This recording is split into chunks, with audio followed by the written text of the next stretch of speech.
아시는 것처럼 우리나라에는 공산당이 없습니다. 그럼 왜 공산당 기관지 발언을 했을까? 혐오를 조장하는 거죠. 저는 윤석열 정부의 가장 큰 문제는 끊임없는 정쟁과 혐오 부추기라고 생각합니다. 지금 이게 언론의 시대 과제는 가짜뉴스 척결하고 공정성이에요. 김어준 씨 있죠. 법정제재 7번 받았는데 건재하게 방송했습니다. 우리 패널들요. 한 번 법정제재 받으면 영구 출연 정지입니다. 근데 김어준이 특권자입니까?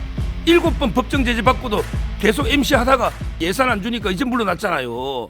자, 이동관 방송통신위원장 후보자가 자신에게 쏟아진 여러 의혹을 적극 지금 반박을 하고 있습니다.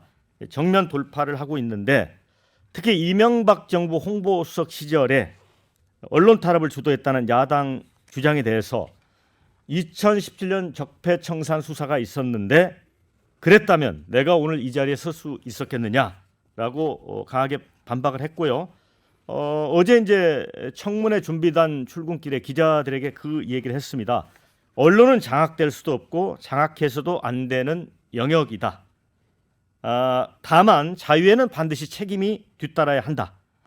그러면서 이제 일부 편향 보도를 일삼는 언론에 대해서 공산당 또 기관지 이 원색적인 표현을 써서 이거는 좀 논란이 되고 있습니다. 그래서 이해를 돕기 위해서 발언 전문을 제가 읽어드리겠습니다.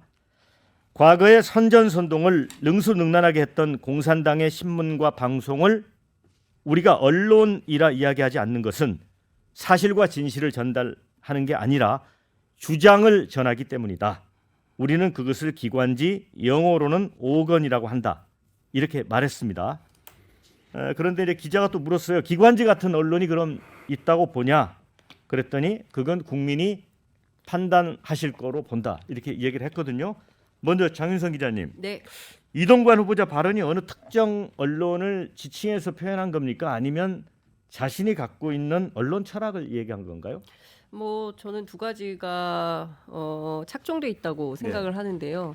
첫 번째는 이분이 가진 언론관은 지난 2019년인가요? 본인이 그 야인 시절에 극우 유튜브인 신의 한수에 출연해서 네. 제대로 된 보수 우파는 지상파 안 본다. 그리고 앞으로 이런 신의 한수 같은 유튜브가 잘 될 수 있도록 지원하겠다. 이제 이런 발언을 했던 게 문제가 되지 않았습니까? 그러니까 평소에 본인이 갖고 있는 어떤 기본 언론관이 그대로 투영된 주장으로 볼 수가 있을 것 같고요. 또 한 측면에서는 저는 왜 공산당이라는 말을 썼을까? 공산당 기관지 같은 언론은 도대체 어디를 얘기를 하는 거냐 물었더니 국민이 판단하면 된다라고 주장을 했는데요. 맥락상 사실은 이 지상파 공영방송들을 얘기를 하는 거라고 추론할 수 있죠. 그런데 아시는 것처럼 우리나라에는 공산당이 없습니다. 그럼 왜 공산당 기관지 발언을 했을까? 혐오를 조장하는 거죠. 저는 윤석열 정부의 가장 큰 문제는 끊임없는 정쟁과 혐오 부추기라고 생각합니다. 저는 제대로 된 민주국가라면 저희들이 지금 이렇게 하고 있는 것처럼 새가 그 좌우의 양날개로 나는 것처럼 진보 보수 다 민주적으로 토론을 통해서 결정을 하는 게 옳죠. 그런데 특정 집단의 주장만 옳고 나머지는 다 틀렸다라는 식으로 배격하는 것은 민주주의 기본 원리에 맞지 않습니다. 그리고 제가 중국 공산당 치하에서 3년 살다 왔거든요. 쉽지 않아요. 그리고 언론 자유가 없습니다. 표현의 자유도 없습니다. 그러니까 그런 나라의 그런 기관지들하고 그러니까 소위 얘기하는 관영 방송, 관영 언론 이런 데하고 우리를 비교하는 것 자체가 어불성설이다 이런 생각이 좀 듭니다. 공산당 표현이 좀 불편하시다는 얘기거든요. 아니 공산당은 이제 과거의 그 팩트고 지금 이게 그런 언론이 있는가? 이거는 이제 국민이 알아서 판단하시라. 네. 이게 발언이 뭐가 문제가 있습니까?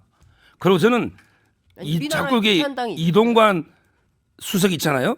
이분이 자꾸 MB 때 언론 탄압했다는데 MB 초에 MBC가 광우병 그게 보도가 정권이 지지율이 폭락해서 MB가 산에 올라가 아침 이슬 부르고 이랬잖아요. 어떻게 언론 공격에 정권이 휘청거렸는데 어떻게 탄압합니까? 그리고 이게 언론을 장악됩니까? 옛날에 박정희 유신 때도 전두환 때도 이게 언론 장악이 불가능해요. 양심적인 언론인들이 장악하고 있습니까? 투정합니다. 따라서 이거는 저는 언론인을 조금 이게 모욕하는 발언이 아닌가 이런 생각이 들고요. 지금 이게 언론의 시대 과제는 가짜뉴스 척결하고 공정성이에요. 저 하나만 예를 들어보기. 김어준 씨 있죠. 2021년까지 법정 제재 7번 받았는데 건재하게 방송했습니다. 지금 물러났지만 우리 패널들요. 한 번 법정 제재 받으면 영구 출연 정지입니다.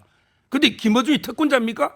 7번 법정 제재 받고도 계속 MC 하다가 이제 오세훈 시장이 예산 안 주니까 이제 물러났잖아요. 이게 뿌리 뽑아야지 가짜뉴스를. 그다음에 공정성 예를 들어보죠. KBS 예를 들어 뭐 주진우든 또는 이게 여러 진행자들이 상당히 윤석열 대통령에 대해서 비판적인 분이 많아요. 그래서 패널을 부르는데 민주당 패널 하나 불러. 그러면 이게 또 윤석열 대통령 까요.